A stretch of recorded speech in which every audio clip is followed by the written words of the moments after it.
Hey, good afternoon, good evening, good morning. Welcome to all of you to the LNC podcast. Those of you who've been here before and those of you who are here for the first time. Yes, I'm in a different place, but I thought I'd do this one a little different and just have a bit of a talk without notes. So this may or may not be a long or a short one. So, but yeah. So, how are you doing? Did you know that this month is World Alzheimer's Month? Yes, it is. And I think World Alzheimer's Day itself is on the 21st. And hopefully I will be doing something more special around that time if I get things organized. But yeah, I just wanted to talk about a few things regarding life without notes and while I get myself prepared for my 9 to 5. This podcast is for education and reflection only. I share my personal experiences of chronic illness, mental health, and hidden disabilities. I am not a medical or mental health professional. Please seek advice from your doctor or a qualified professional for any concerns about your own health. I have been feeling meh of late when I should be feeling all the emotions and such, because I had yet another thing that was a fallout of chronic illness. Do you go through that? Do you do you even talk about your chronic illnesses? Do you even let anyone know that you have chronic illnesses, or is it for fear of people invalidating you, making you feel lesser than? Is it for fear of 9 to 5s, making you feel lesser than? Is it for fear of bad fallout and stuff? You know, I should have thought of that. Sometimes I wish I never told anyone about my chronic illnesses at all. Sometimes I wish I could have just shut my mouth and deal with everything silently. But then again, the stupid thing about that would be someone is bound to see something at some point in time. And this happened from the time I was a child and having asthma. And wheezing. Well, my grandparents were, especially my grandmother, was really good at quote unquote hiding my asthma because she just didn't carry me to the doctor at all to get me assessed and diagnosed. And every night, you would hear me more when I'd finally be able to fall asleep. And my chest would be, and I did not have the right medication for it. No, she was a nurse, and she was like a big nurse, like, you know what you call a sister. And leaning wards, she once led a child health ward. I don't know what you would have called it back in the day. This is long ago, like in the 40s, the 30s, and all of that. So I don't know. But anyway, yeah, she would give me this thing called Seneca and ammonia. It tastes really bad, but it is good for colds, and is something that people know about a lot in Barbados. I'm not sure in the wider Caribbean, but I would not be surprised if it is in the wider Caribbean. You know what? Let me move this mic in the middle. Probably this will be better. Hopefully this will be better. Maybe I'll put my chin in it. Seneca and ammonia was given to me every day until on one of my times of going to the doctor, it was specifically for the noise I was making at night. And thankfully, my mom carried me. I was 16 and I finally got my diagnosis that I have asthma. And the weird thing about it is that all of that long time that I had been wheezing from the time I was little, because I remember my mom saying a few times that when I was a baby, newborn, I would wheeze. But this was back in the early 70s, and it was taken not so seriously, as if I would just grow out of it. And I don't know if it was because of my complexion that people decided to just not investigate. But I had been wheezing all that time until I got diagnosed when I was 16. Imagine that. So all that time, scarring would have been happening in my lungs. I remember when I got diagnosed and I had to be put on this awful prednisolone. I was put on some other medication as well. I hated every last bit of it. This video is not about this, but you will see my thoughts about all of that in the last video. But I could not stand it. Oh my goodness. I could not stand the fact that I was diagnosed with a thing.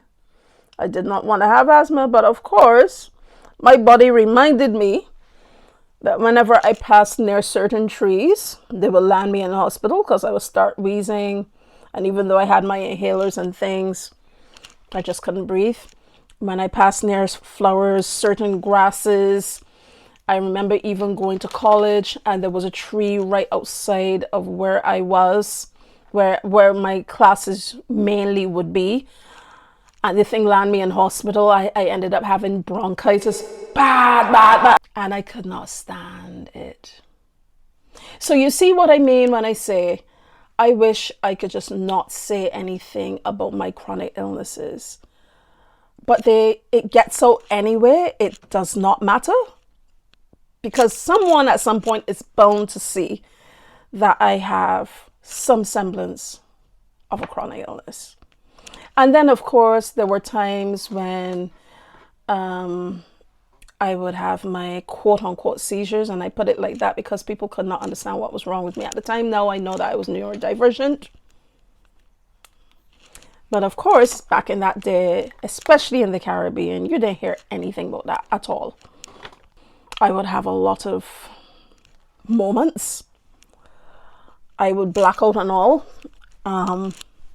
But thankfully, now I've come to a place that took a long time to figure out because no one had ever thought about the fact that I could have been neurodivergent with all of this.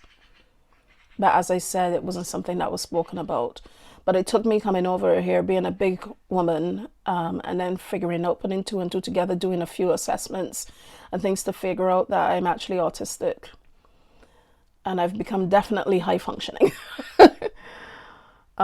which is not the best thing for you, by the way, when you feel that you have to mask to pretend as if nothing is wrong. And also, females are really good at doing that. And on top of that, people that look like myself and are female are particularly good at hiding it, whether it's deliberate or not. That was not a good time for me going through that for many, many years. And then going through this didn't help as well on top of it from the time I was a baby.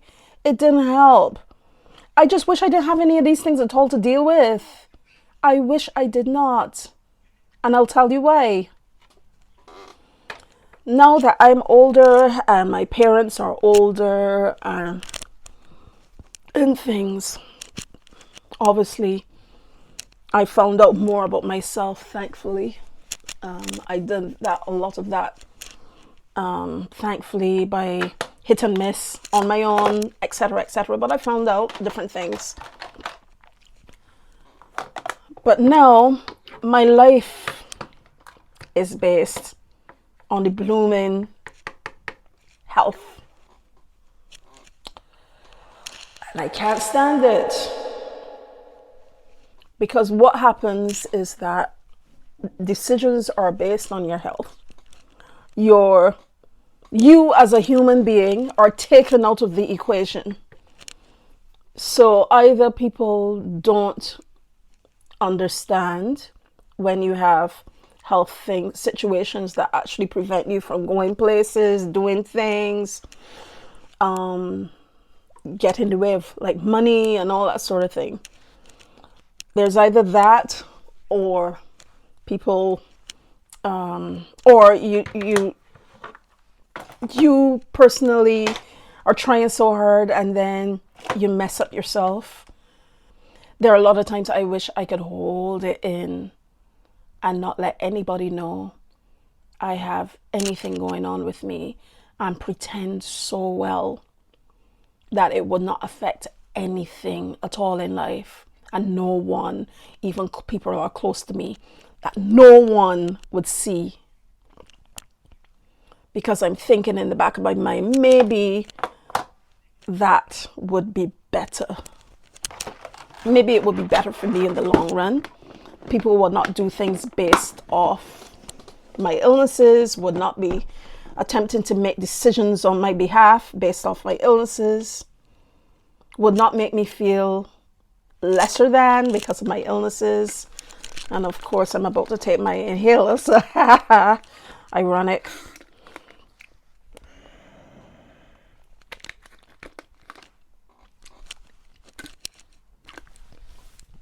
I wish. I started sharing my journey possibly 5 years ago.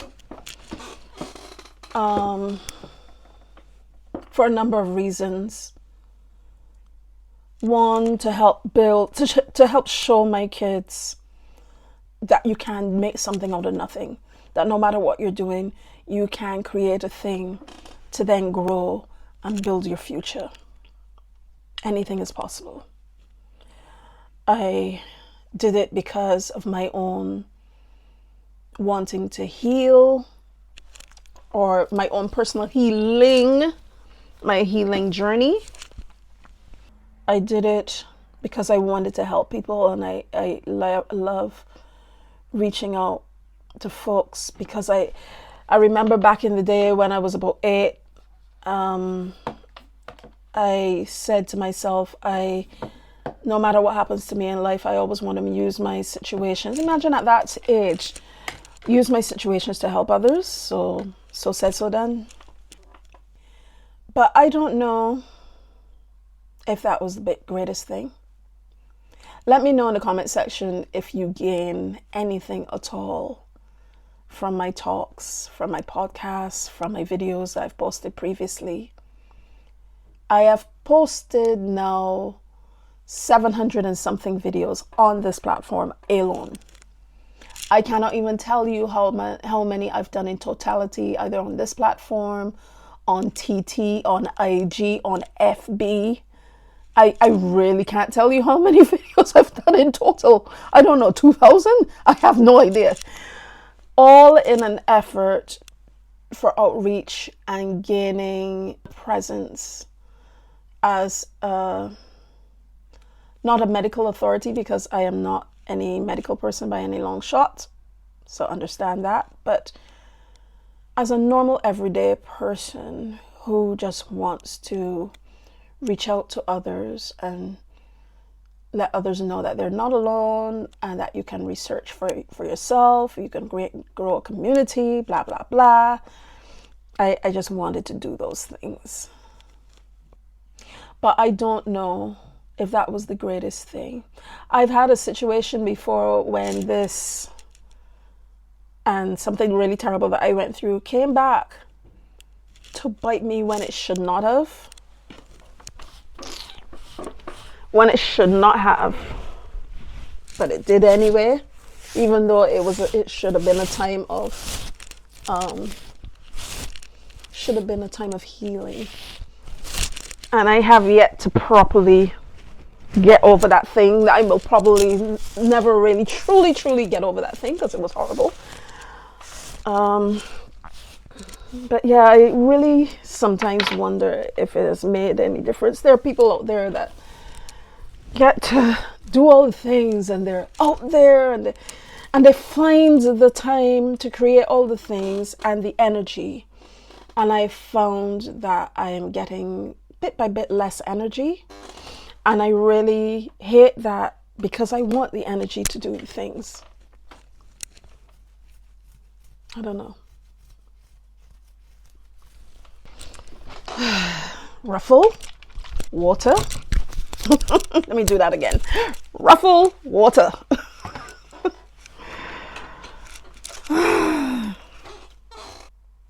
I want to say that it is an okay thing to mourn, or what I want to say is that people tend to say it's all right to mourn the loss of a life you wish you had or you thought you were going to have. I don't think it is okay is the term. It is normal, probably, I think I would use. It is normal to mourn the life you wish you had. I wish I had a lot of things. I wish I had my kids with me. I wish I could encourage my kids to do their thing without fear. You know, whether studying or building a business or whatever it is. I wish I could do that for them. I've tried. I wish I could be married again. It's been a long time. 20 years? 19 years? Something like that. I've been divorced. It's been a long time. But that's a tricky one because when anyone comes around me, they don't take me seriously. So there's that. That's sad. I don't like when people do that. I don't like when people think that it's all right to do that, and don't they ever think that people get hurt by stuff like that, by trickery and things. And then again, I have a lot to say for that because I just trust too much to the point now where I don't trust at all, and now I'm around nobody at all. But then again, that's not only because of that, but it's because it's hard in these streets when you get older to have a companion, have friends, have people to go out with or to travel with. It's hard in these streets, especially in these chronic illness streets. But does it make sense sharing this so that other people know that they're not alone and we can build a community? Or does it just make more sense to pretend that everything is all right, to placate the systems that our societies have developed to make people do just this or behave just so? Which is better? I don't know. Needless to say, I'm going to walk out of here with this and be very helpful and handy and yay! You shouldn't mask, but that's all I'm going to be doing because now more than ever, I definitely don't want to be reminded that I have any chronic illness. And as I say this, my coccyx has decided to ache. Because yeah, I have degenerative disc disease, so that happens. And I am tired of being reminded that I have problems. I really, really hate it. Sometimes I wonder in life, right? If people look at you and see you, this thing is so low.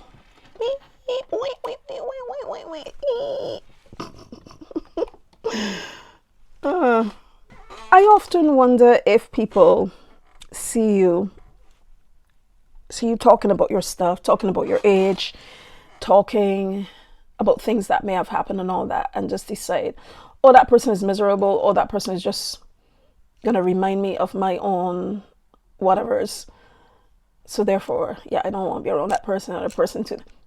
I want to know if people tend to think that, and that's why people then stay away from you. Because I was not a person to talk. I was taught to not talk. Whole other story. I think I got into it in some video in the past, but I then learned to have my voice very recently in the grand scheme of things. Probably, I don't know, 6 years ago or so that I finally, no, not 6, sorry, 5 years ago, I learned that I have a voice. It was just hidden. And now I'm thinking that that probably was the worst thing, because it does make me wonder if people then think, oh, I don't want to know nothing, but I don't want to, I don't. Guess what? I can't talk about anybody else, but I don't like any of this. I want people around me, good people. I want love and care and understanding and compassion. I want those things. I don't want to just give them out, because it's actually wearing me down. It's wearing me down listening. It's wearing me down when I have to, like, okay, pull away for a minute and just, okay, I have to get myself together, because this is the way I have to respond. Because, yeah, I'm tired of doing that. I just want to be accepted as me and not my illnesses. I just want to be accepted as me and not how I can conform to societal norms. I also want to be comfortable. I want to gain some measure of success with this, so that I don't have to worry. There's nothing wrong with that, because in this world, you need to pay your bills. I did bring my water here for a reason.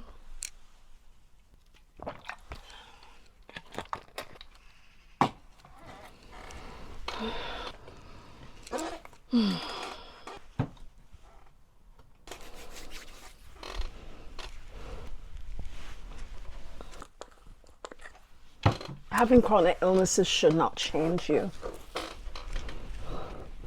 I think what it is that having to acclimatize to situations around you is what changes you. Having to deal with people around you and how they deal with you because of your chronic illnesses changes you. People forget that you're actually a human being. That is what changes you. People forget.